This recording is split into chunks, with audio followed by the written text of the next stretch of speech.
Здравейте, хора! Аз съм NoTanks TV и днес снимам епизод 2 на Clash of Clans. Имате хай от Петър Про. Така, нека оберем парите и еликсир. Както виждате, наскоро кинга ми стана 6 левел. Преди малко направих втората си атака в Лара. И нека видим. Да, както виждате, нападнал съм с Поки, взел го на 54%, както и първата ми атака, нападнах някакъв инджи китаец и него съм взел на 54%. Взел съм го на една звезда. Нека видим атаката.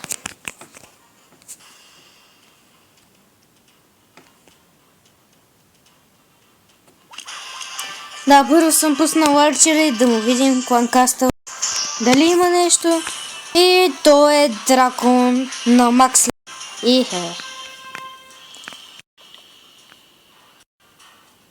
Той спелката му сваля доста кръв. Да, свалям го и пускам гигантите, рекъра и двата хилъра. Отстрани пускам уизарди да оберат дефенса и другите глупости. Да, както виждате, уизардите умират. Атаката не беше много добра, но все пак взех бонус, за което много се радвам. Почти 1 милион голд и еликсир. И близо 2000 дарк еликсир. За сега този лар водим, дано да продължи така до края. Останаха 5 часа. Нека видим втората ми атака. Срещу Споки.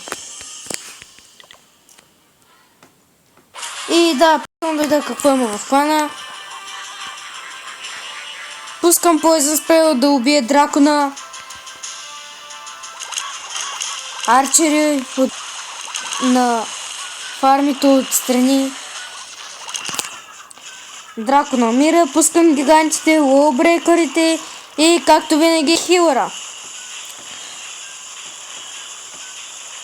Кинга се бори с неговия и моя побеждава. Както винаги, защото неговия е на 6 левел, а моя е на 5 левел. Арчерите убиват фармите отстрани. Първоначално не вярвах, че ще взема на една звезда, но ето го. Истина е.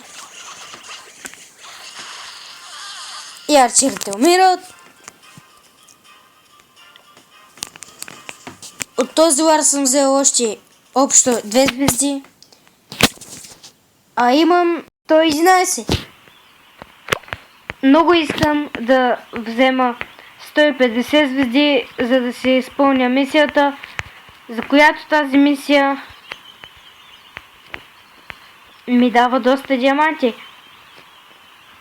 Общо 200 диаманта. Ето, като събирам диаманти, мога да си взема 4-ти билдър. И ще имам с един работник повече. Супер! Дадах хогове. Ето още един. Петър Про е готов с хоговете. И сега нека влезнем в другия ми профил. Ето, хора, влизам.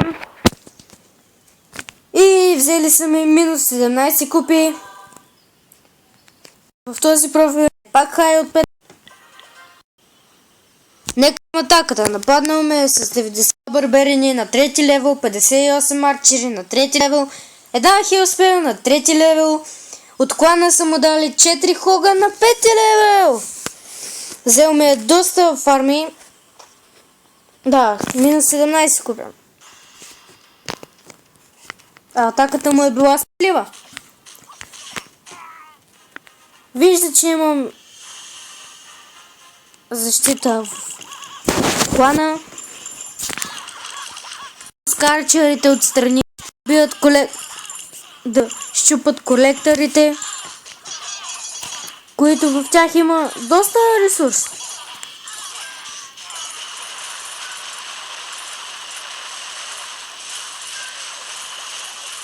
Хоговете са му били от доста голяма полза. На макс левел, както казах. Добра атака е близ.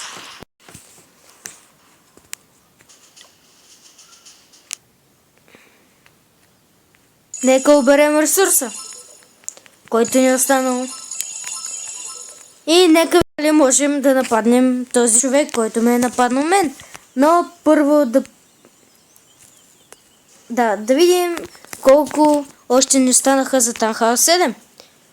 Още 100 000 голд. Нека видим дали може да нападнем близ. Не можем, активен е. Но няма нищо, ще нападнем при другите хора.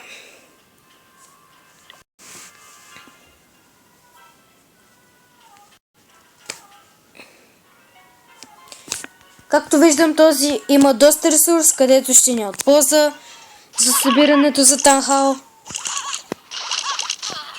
Пускам арчерите, където тук на Dark Storage, на Elixir Storage, извинете ме, ще дойдат и ще го вземат. Дано, да се надяваме. И най-накрая да пуснем Таунхаул 7.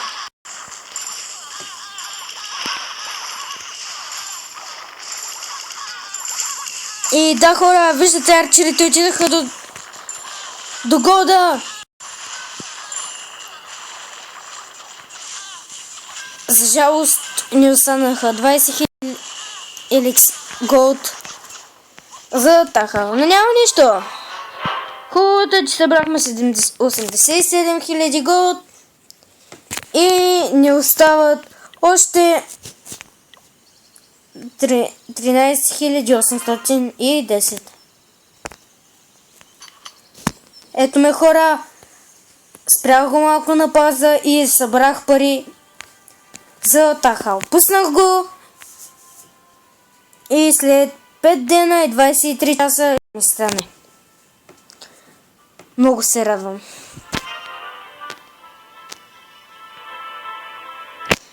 Нека видим другите играчи в Лара как са нападнали.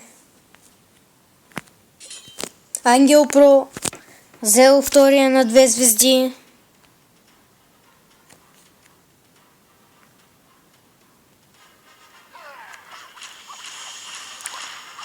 Опитал се да изпразни клана му, но не е станало. Пуска двата голема да разсейват дефенса и уизардите отзад. Уолбрейкърите влизат с гръм и трясък и чупат оградата. Но големите не отиват през оградата. И в клана има един драк, няколко миньона и арчери. Големите му се разпръснаха, единия, така и другия ще му се разпръсне на два малки. Ангеле, за добра атака, браво на теб. И жалкото е, че ПК-тата влезнаха и излезнаха, а не отидаха по средата на бата му да разрушат теслите, мортара, Air Defense и клана му. ПК-тата, както винаги, отиват отвънка и провалят цялата атака.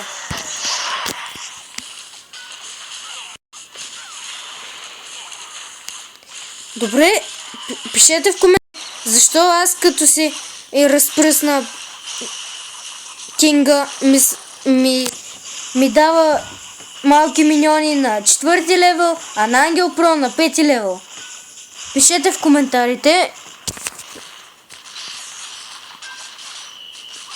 ПК-то сега ще умре. И ето го умря.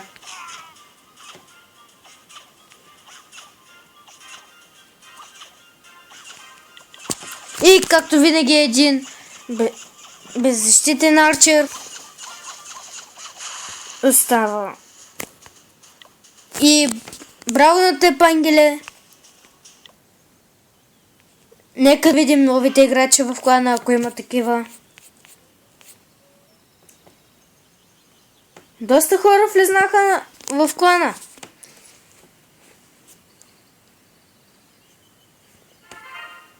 ГФХД е нов играч. Той е тахал четворка базата.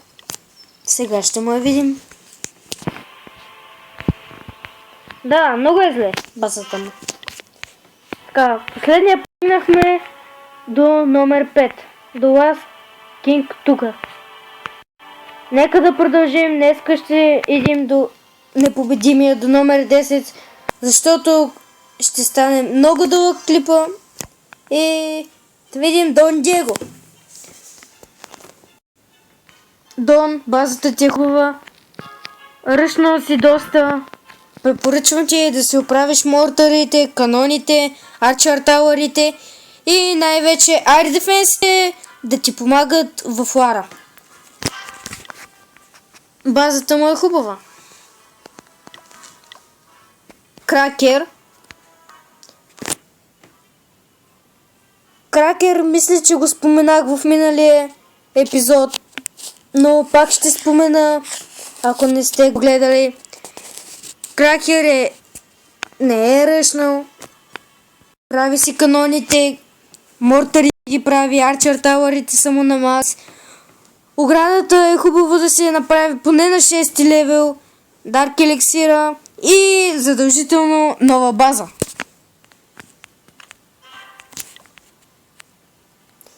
Мичо крика: Мичо, добре се справяш, базата ти е хубава, мортарите са ти на макс, не си ръчнал изобщо, освен оградата.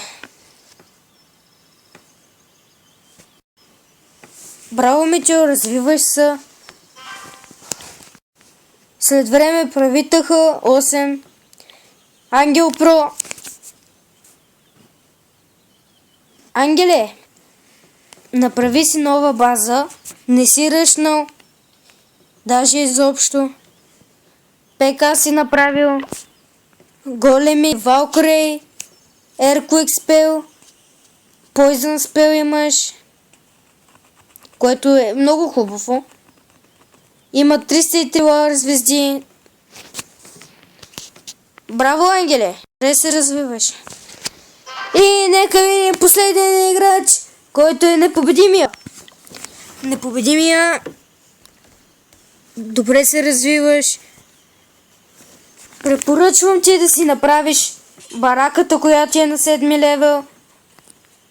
Правиш си един арчер тауър на 8, втори гледам. Третия и четвъртия са ти на 9 левел.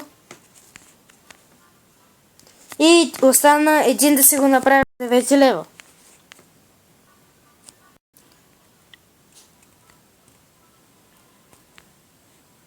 И това бяха с хора, но Thanks TV. Ако път ви е харесал, дайте палец нагоре.